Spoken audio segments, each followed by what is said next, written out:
ओ मैं गबरू शेर पंजाब दा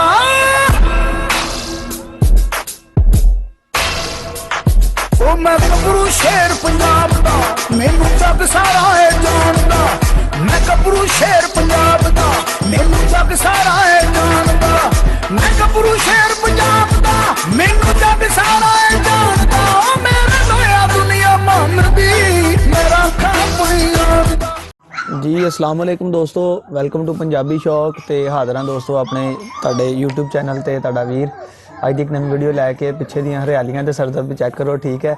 तो हाज़र होए हैं अज अपना गुजराने का एक इलाका है जी पता नहीं की ना पिंड दसदे भुल गया गुजराने का पिंड ही है ठीक है। तो उत्थे अपना बच्चे लैन वास्ते हाज़र होए हैं तो तुहानूं वीडियो च चैक करवावांगे। तो यह तुसीं नीचे तुहानूं मैं दिखाउणा भी जरा पहले चैक करो। तो बच्चे फॉर सेल है दोस्तों 3 बच्चे आप इन्हों को लै लिया एक बच्चा ऑलरेडी सेल कर दिता सियालकोट रखवा देना है 2 बच्चे घर लैके जाने सारे लैने से बड़ा लेके अपना कोई हिसाब किताब नहीं बनया तो फिर वो भी देखना चाहिए ना अपना भी पैसे देने हैं तो चकने बच्चे बाकी मैं कहते इंशाल्लाह तुहाडे बाकी बच्चे है वो भी मैं तुहाडे को मंगवा लाँगा जो कि साडे दोस्त ने किसी ने लैने हो तो मैं राबता करी मैं तुहानूं भी लै दाँगा। बाकी 3 बच्चे तो आप लैके जा रहे हैं इत्थों ये बच्चे जी ये देखो ठीक है। माँ इन्हां दी अल्सैशन सीगी तो बाप इन्हों का जोड़ा है वो जर्मन शैफर्ड आ तो वह भी इन्होंने नज़दीक ही कितने डेरे पर खड़ा वा तो इंशाल्लाह कोशिश करदा तुहानूं वीडियो जो भी चेक कराउणा। बच्चे बहुत खूबसूरत आ वाकई बड़ी क्वालिटी के बच्चे आ 70-80% इंशाल्लाह जर्मन शैफर्ड ही होणगे। तो पहले तुसीं इहदी माँ चेक करो फिर तुहानूं बच्चे दिखावां तो फिर कोशिश करते हैं भाजी नाल जाके नाल ही इत्थे कोई डेरा है उत्थे मेल खड़ा वा मेल भी तुहानूं दिखाउने जिहड़ा इन्होंने अपना उत्ते क्रॉस कराया वा। तो इंशाल्लाह तुहानूं मज़ा आएगा इहदी वीडियो बच्चे फॉर सेल आ नंबर मेरा नीचे चल रहा उनका राबता करो तो इंशाल्लाह ताला तुहानूं कारगो भी करवा देंगे। अज असीं जा रहे हैं दीने बिल्ली के बच्चे डिलीवर करन ते नाल रस्ते च पहले पिकअप करांगे बच्चे तो फिर इंशाल्लाह दीने तो फिर अपना वापस बाबा जी लैलपुर ठीक है। तो चेक करो दोस्तों वीडियो तो फिर दस्सिओ मैनूं कमेंट करके कैसी लगी है जी। दोस्तों सब तो पहले तो वीडियो च फीमेल चेक करो ठीक है। यह जी बच्चों की माँ तो बच्चे भी तुहानूं मैं चेक करवाना ठीक है। जो चीज़ आपां तुहानूं दसनी है इंशाल्लाह उही होनी है कोई 19-21 नहीं होनी नहीं तो बच्चे का जिदा की क्वालिटी तो तुहानूं ये भी कह देना कि 100% जर्मन शैफर्ड है तो तुसीं भी मान लेना चेक कर लो बैंड स्लो बच्चों की लत्तां दे विच हर चीज़ नज़र आती है देख लो ठीक है। मगर तुहानूं पता कि सलान भाई 2 नंबरी नहीं करते सारे बच्चे थे एक जगह इकट्ठे कर दिओ। यह देख लो हाले तो चूहे लग रहे जे 27-28 दिन दे होए बस बस बस यह चेक करो ठीक है। यह देख लो बच्चों के हैड सिर रंग पिगमेंटेशन कलर हैड हर चीज़ जी है देख लो कला कला तुम बच्चा भी दिखा रहे हैं कि बैंड शैंड भी हर चीज़ देख लो। अगर पुत्ती का रिजल्ट बड़ा अच्छा बच्चे बड़े प्यारे देते हैं कोट शोट भी बच्चों का बड़ा प्यारा वा ठीक है। तो 6 बच्चे ने इन्होंने को जिन्हों 3 मैं लै लिया दोस्तों 3 बच्चे लै लिया देखो बच्चे का बैंड 3 बच्चे लै लिया तो 3 जोड़े रेंदे ने इंशाल्लाह वो भी आप इन्हों को लै लाँगे तुसीं मेरे नाल राबता करो तो वह भी तुहानूं लै देंगे जनाब। यह देख लो बच्चे की क्वालिटी देख लो माशाल्लाह खूबसूरत बच्चे ने तो सांबे भी इन्होंने ठीक अच्छे है। हालांकि पिंड थां दे विच संभाल बड़ी मुश्किल होंदी मगर शौकीन ने तो बड़े अच्छे तरीके नाल सांभे बच्चे चेक कर लो ठीक है। यह सारे बच्चे है तो आप लैन वास्ते तो गुजरां पहुँचे हैं तो इन्होंने लियाओ कुत्ती इधर वजाओ जरा ना एक दफ़ा बच्चों माँ के नाल करो इधर इधर माँ के नाल भी तुहानूं बच्चे करके ना दिखा दी इधर कुत्ती इधर करो ना जरा वो कुत्ती अंदर वड़ गई जिथे बच्चे रखे हुए थे ना इन्होंने इधर फीमेल इधर वड़ गई कड्डिओ जरा इन्हूं बाहर कड्डिओ।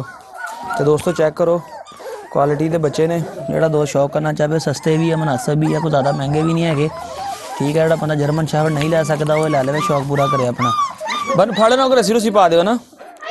तो दोस्तों बच्चे चेक करो ठीक है। यह देखो जी ठीक है बच्चे की खिलौनी तो तुहानूं पता चल गया है कि बच्चे के बैंड शैंड हर चीज़ हैगी है 2 नंबरी करके मैं 40-40 हज़ार के भी वेच सकदा वां हर बंदे ने लै भी लैने हैं अलहमदुलिल्लाह आपां चीज़ां बेची दियां अपना मान नहीं बेची दा 2 नंबरी नहीं करी दी जो किसी की समझ आवे कोई लै लवे रेट उस शहर लैना जिन्ने की चीज़ है उन्ने दी लैनी है तो उन्ने दी कहाँ देनी है ना वध मंगने तो ना वध देने किसी ने ना वध लैने इत्थे करना बच्चों के नाल जरा न्याणा संगल पा लिया कुत्ती नूं ठीक है। दुध पीन दे देखो दुध पीन दे मां दा जरा ना तसल्ली हो जाए भाई कुत्ती दोस्तों तुसीं देख ली है कुत्ती का रिजल्ट भी तुसीं देख लिया वा तो हुण बच्चों का फादर जिहड़ा है कोशिश करते वीडियो तुहानूं अगे भी चेक करवाना वा तो चेक करके फिर दस्सिओ नंबर मेरे नीचे चल रहा होंदा मेरे नाल राबता करो स्वीटी मेरे नाल राबता करो तो इंशाल्लाह तुहानूं बच्चे लै देंगे 2 बच्चे तो आपां 3 लै जाने ते बाकी फिर ਤੁਸੀਂ ਰਾਬਤਾ ਕਰੋਗੇ ਤਾਂ ਤੁਹਾਨੂੰ ਵੀ ਲੈ ਦਿਆਂਗੇ, ਠੀਕ ਹੈ। ਤੇ ਹੁਣ ਚੱਲਦੇ ਹਾਂ ਦੋਸਤੋ ਅੱਗੇ, ਤੁਹਾਨੂੰ ਵੀਡੀਓ 'ਚ ਮੇਲ ਚੈੱਕ ਕਰਾਉਂਦੇ ਆ ਤੇ ਫਿਰ ਕਮੈਂਟ ਕਰਕੇ ਦੱਸਿਓ ਵੀਡੀਓ कैसी लगी ਤੇ ਬੱਚੇ कैसे ਨੇ। ਸ਼ੌਕੀਨ ਹਜ਼ਰਾਤ ਵਾਸਤੇ ਹਾਜ਼ਰ ਹੈ ਜਨਾਬ, ਗੁਜਰਾਣੇ ਦੇ ਏਰੀਏ 'ਚ ਅਸੀਂ ਪਹੁੰਚੇ ਸੀ ਅੱਜ। ਮੇਲ ਦਿਖਾਉਂਦੇ ਆ ਤੇ ਫਿਰ ਨਿਕਲੀਏ ਦੋਸਤੋ, ਤੇ ਰਾਬਤਾ ਕਰੋ ਇਨਸ਼ਾਅੱਲਾ ਤਾਲਾ। ਬੱਚੇ ਫੈਸਲਾਬਾਦ ਜਦੋਂ ਲੈ ਕੇ ਜਾਵਾਂਗਾ, ਇੱਕ ਵੀਡੀਓ ਆਪਣੀ ਫੈਸਲਾਬਾਦ ਘਰ ਦੀ ਵੀ ਬਣਾਵਾਂਗਾ ਜੀ। ਤੇ ਦੋਸਤੋ ਆਪਣਾ ਮੇਲ ਚੈੱਕ ਕਰੋ, ਤੁਹਾਨੂੰ ਦੱਸਿਆ ਸੀ ਫੀਮੇਲ ਦੇ ਨਾਲ ਜਿਹੜਾ ਮੇਟ ਹੋਇਆ ਜੀ ਤੁਹਾਨੂੰ ਚੈੱਕ ਕਰਾਵਾਂਗੇ ਤੇ ਵੀਡੀਓਜ਼ ਦੇ ਵਿੱਚ। ਇਹ ਦੇਖੋ ਫਿਰ ਇਹ ਮੇਲ ਜੀ ਸਟਾਕ ਕੋਡ ਦੇ ਵਿੱਚ, ਤੇ ਬਾਕੀ ਤੁਹਾਨੂੰ ਤਸੱਲਾ ਨਾਲ ਵੀ ਚੈੱਕ ਕਰਾਉਣਾ। ਮੈਂ ਕਿਹਾ ਥੋੜ੍ਹਾ ਜਿਹਾ ਆਪਣਾ ਕਲਿੱਪ ਹੋ ਜੇ, ਦੋਸਤਾਂ ਨੂੰ ਪਤਾ ਚੱਲ ਜਾਏ ਕਿ ਸਲਾਨ ਭਾਈ ਉੱਥੇ ਪਹੁੰਚੇ ਸੀਗੇ। ਪਿਛਲੀ ਤੁਸੀਂ ਵੀਡੀਓ ਦੇ ਵਿੱਚ ਫੀਮੇਲ ਦੇਖੀ, ਬੱਚੇ ਚੈੱਕ ਕੀਤੇ, ਤੇ ਹੁਣ ਤੁਹਾਨੂੰ ਆਪਣਾ ਜਿਹੜਾ ਹੈਗਾ ਵਾ ਮੇਲ ਦਿਖਾਉਣਾ ਜ਼ਰਾ। ਇਹਨਾਂ ਕਹਿੰਦਾ ਕਿ ਖੋਲ ਵੀ ਦੇਣ ਥੋੜ੍ਹਾ ਜਿਹਾ ਤੇ ਟੋਰ ਫਿਰ ਕੇ ਤੁਹਾਨੂੰ ਦਿਖਾ ਦੇਣੇ ਤਸੱਲਾ ਨਾਲ।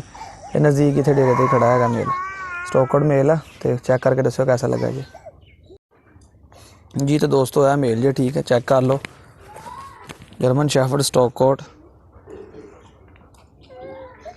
ਸਹੀ ਹੈ ਜੀ। ਤੇ ਇਹ ਦੇਖ ਲਓ ਜੀ, ਜਿਹੜਾ ਬੱਚਿਆਂ ਦਾ ਬਾਪ ਖੋਲਿਆ ਨਹੀਂ, ਉਹਨੂੰ ਬੰਨਿਆ ਹੋਇਆ ਰੱਸੀ ਦੇ ਨਾਲ ਨਾ, ਖੋਲਦਾ ਨਹੀਂ ਸੀ ਹੈਗਾ। ਮੈਂ ਕਿਹਾ ਚਲੋ ਦੋਸਤਾਂ ਨੂੰ ਇੱਦਾਂ ਹੀ ਚੈੱਕ ਕਰਾ ਦੇਣਾ। ਉਧਰ ਨੂੰ ਅੱਗੇ ਬਾਬੇ ਨੂੰ ਆਵਾਜ਼ ਮਾਰਿਓ ਤੁਸੀਂ, ਤੁਹਾਡੀ ਆਵਾਜ਼ ਤੇ ਸਿੱਧਾ ਆਏਗਾ ਜ਼ਰਾ। ਇਹ ਚੈੱਕ ਕਰੋ ਜੀ, ਉਹ ਮੁੰਡਾ ਬੰਨ ਕੇ ਗਿਆ ਇਹਨਾਂ ਦਾ, ਤੇ ਵੀ ਘੱਟ ਘੁੱਟੀ ਖੋਲਦੇ ਹੈਗੇ, ਇਸ ਕਰਕੇ ਬਸ ਖੁੱਲਾ ਕਰਦੇ ਹਾਂ। ਨੱਸੇ ਭੱਜੇ ਇੱਦਾਂ ਹਿੱਲੇ ਹੁੱਲੇ ਜ਼ਰਾ। ਤੇ ਇਹ ਦੋਸਤੋ ਚੈੱਕ ਕਰ ਲਓ ਮੇਲ, ਠੀਕ ਹੈ। ਮੈਂ ਕਿਹਾ ਜ਼ਰਾ ਦੋਸਤਾਂ ਨੂੰ ਤਸੱਲੀ ਕਰਾ ਦਈਏ ਖੂਬਸੂਰਤ ਚੀਜ਼ ਦੇ ਨਾਲੇ, ਚਲੋ ਸ਼ੌਕ ਹੋ ਜਾਏਗਾ ਤੁਹਾਡਾ। ਆਏ ਤੇ ਹੈਗੇ ਸੀਗੇ, ਨਜ਼ਦੀਕ ਸੀਗਾ, ਤੇ ਚਲੋ ਨਾਲੇ ਦੋਸਤ ਦੇਖ ਲੈਣ। ਇਹ ਚੈੱਕ ਕਰ ਲਓ ਜੀ, ਇਹ ਮੇਲ ਤੇ ਦੂਸਰੇ ਬੱਚੇ ਤੇ ਫੀਮੇਲ ਤੇ ਤੁਸੀਂ ਵੀਡੀਓ ਦੇਖ ਹੀ ਚੁੱਕੇ ਹੋ। ਤੇ ਹੁਣ ਦੋਸਤੋ ਤੁਹਾਡੀ ਵੀ ਤਸੱਲੀ ਹੋ ਗਈ ਹੋਣੀ ਹੈ, ਠੀਕ ਹੈ। ਤੇ ਦੋਸਤੋ ਹੁਣ ਫਿਰ ਆਪਣਾ ਇਜਾਜ਼ਤ ਦਿਓ, ਬਾਕੀ ਜਿਹੜਾ ਕਲਿੱਪ ਹੈਗਾ ਫਿਰ ਮੈਂ ਤੁਹਾਨੂੰ ਆਪਣਾ ਨਾਲੇ ਆਪਣੀ ਵੀਡੀਓ ਬਣਾ ਕੇ ਖਤਮ ਕਰ ਦਿੰਦਾ। ਨੰਬਰ ਮੇਰਾ ਨੀਚੇ ਚੱਲ ਜਾਂਦਾ ਫਿਰ।